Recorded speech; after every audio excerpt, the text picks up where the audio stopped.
नमस्कार दोस्तों, आज हम उत्तर प्रदेश नैमिष जो तीर्थ है वहाँ पर आज हम यहाँ पर आए हुए हैं और नैमिष से 6 किलोमीटर दूर एक स्थान है रुद्रदेव महादेव। ये मंदिर है, गोमती नदी का किनारा है और इस स्थान की बहुत महिमा है।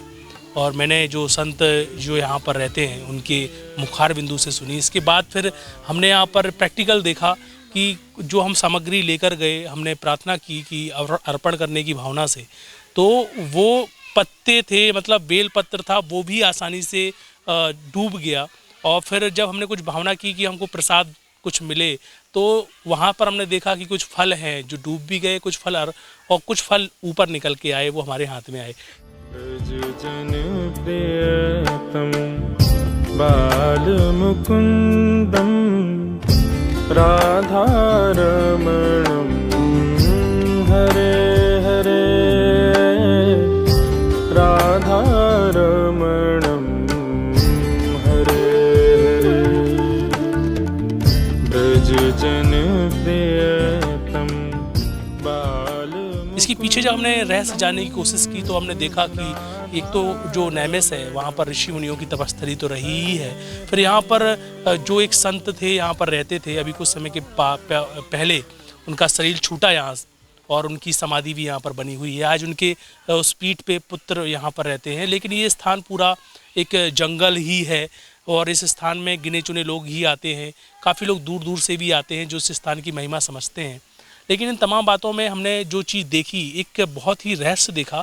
उस रहस्य को हमने आज के जो अपने आप को बुद्धिजीवी कहते हैं, आज के जो अपने आप को मॉडलिस्ट कहते हैं, साइंस जो चुनौती देने की बात करती है भारतीय संस्कृति को चुनौती देने की बात करती है, इसके अलावा जो संतों को चुनौती देने की बात करते हैं, तो उन लोगों के लिए ये स्थान एक चुनौती है।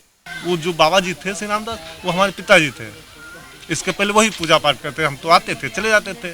जब वो शरीर छोड़ गए 2020 में 3 जून के यहाँ, तब से हम देखभाल रहे हैं। उनको अंतिम संस्कार यही हुआ है।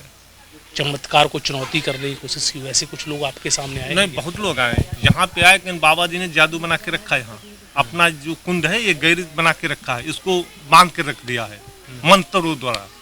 इसलिए उन्होंने क्या क्या नाव मंगा के इधर उधर डाला, बेलपत्ती फल डाला, दूध डाला, कुछ नहीं हुआ। फिर मार्केट से फल खरीद के लाए, मार्केट से बाहर से जल भर के बाल्टी में लाए, वहाँ डाला, कुछ भी नहीं हुआ। बस यही तीर हुआ। बाबा जी की कई बार परीक्षा लिया। बाबा जी आज तक से कपड़े नहीं पहनते, जूते चप्पल नहीं पहनते, चाहे ठंडक हो चाहे जाड़ा हो, ऐसे रहते थे मस्त।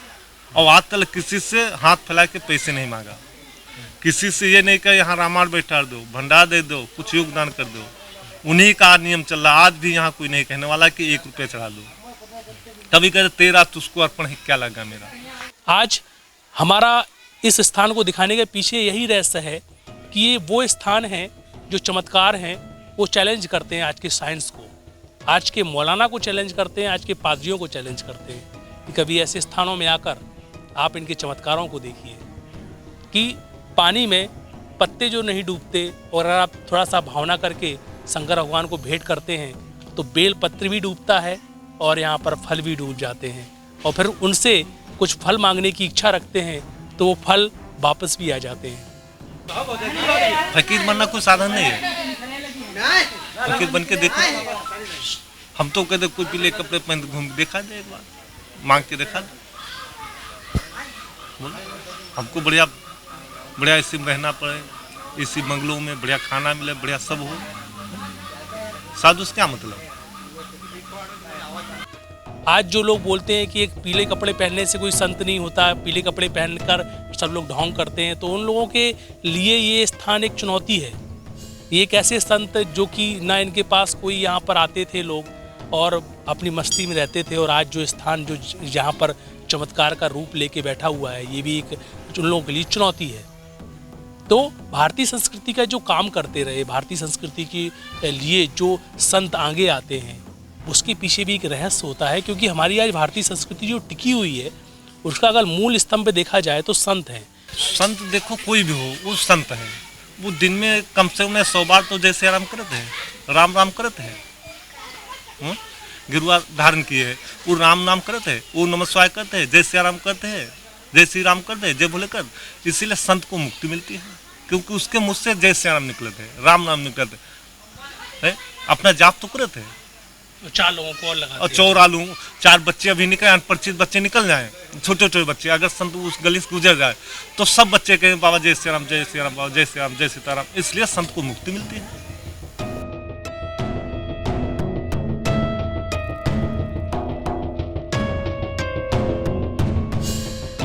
आसाराम बापू जो हैं अच्छे संत थे, बीच में उनको किसी कारण सब उनकी खराब की गई है, और हमें ये संभव नहीं है कि आसाराम बापू ऐसे थे।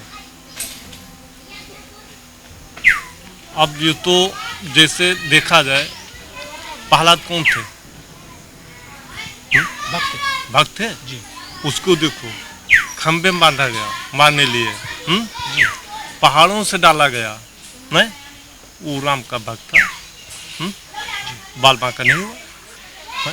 लेकिन स्वामी जी, हिरण्यकश्यप का फिर विनाश भी तो है। फिर वही बता रहे अब लोग,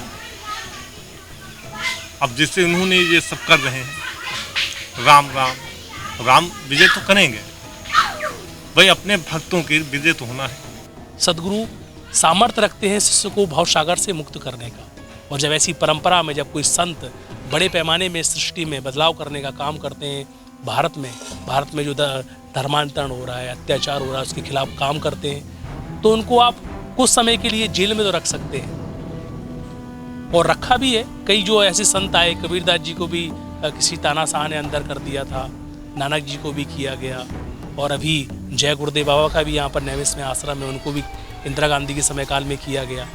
तो फिर बाद में उसके परिणाम भी देखने को मिले।